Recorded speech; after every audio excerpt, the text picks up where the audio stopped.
Halo, selamat malam. Kembali lagi bersama saya Ike Momokyoshi masih di MCU Malam Cinematic Universe.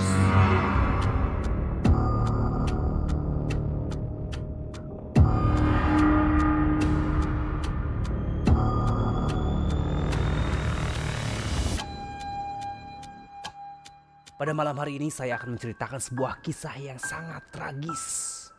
Ini kisah tentang seseorang yang dibully oleh teman lainnya. Langsung saja kita ke ceritanya. Let's go. Di tengah hiruk pikuk perkotaan hiduplah seorang wanita bernama Laura. Laura adalah seorang pekerja kantoran yang cerdas dan mandiri.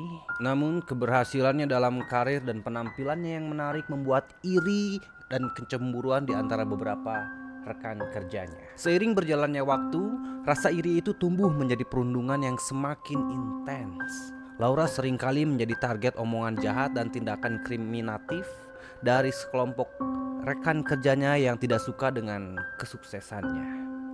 Mereka merencanakan berbagai trik kotor untuk merendahkan Laura di mata atasan dan rekan-rekan kerjanya yang lain. Suatu malam, setelah bekerja lembur di kantor, Laura tiba-tiba diserang oleh sekelompok orang yang tidak dikenal. Mereka memukulinya dengan brutal dan meninggalkannya terluka parah di belakang gedung perkantoran yang sepi. Laura berjuang untuk hidupnya dalam malam yang gelap itu, tetapi akhirnya napasnya pun mereda dan hilang. Namun, kematian Laura tidak mengakhiri perundungan. Rohnya yang tidak tenang muncul dan Laura berubah menjadi hantu yang penuh dengan dendam. Dengan penampilannya yang menyeramkan, ia mulai menghantui para perundungnya satu persatu. Kegiatan paranormal dan suara aneh membuat rekan-rekan kerjanya menjadi gemetar ketakutan. Pertama-tama, hantu Laura hanya memberikan peringatan dengan memunculkan bayangan-bayangan menakutkan di tengah malam atau mengubah suhu ruangan secara tiba-tiba. Tapi ketika para perundung tidak menunjukkan tanda-tanda penyesalan, hantu Laura menjadi semakin kuat dan menampakkan dirinya semakin nyata. Rekan-rekan kerjanya yang merasa bersalah mulai merasakan beban moral yang berat.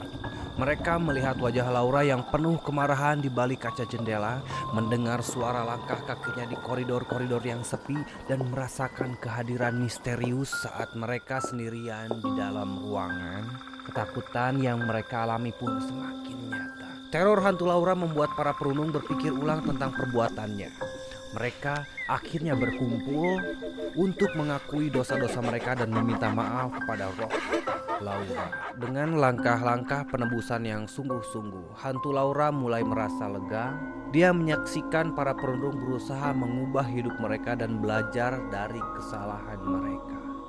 Cerita ini memberikan pelajaran bahwa perundungan tidak hanya dapat merugikan secara fisik, tapi juga dapat mengundang konsekuensi supranatural. Mungkin saja hantu Laura menemukan kedamaian setelah para perundungnya benar-benar belajar dari kesalahan mereka dan mencari penebusan atas apa yang telah mereka lakukan. Demikian cerita kita pada malam hari ini. Maka dari itu janganlah kalian menjadi seorang pembuli, karena suatu saat kalian akan mendapatkan balasannya, entah itu dalam bentuk supranatural ataupun secara nyata, dilaporkan polisi misalnya. Baik, terima kasih sudah mendengarkan cerita kita pada malam hari ini. Saya Ike Momokyoshi pamit undur diri. Salam MCU Malam Cinematic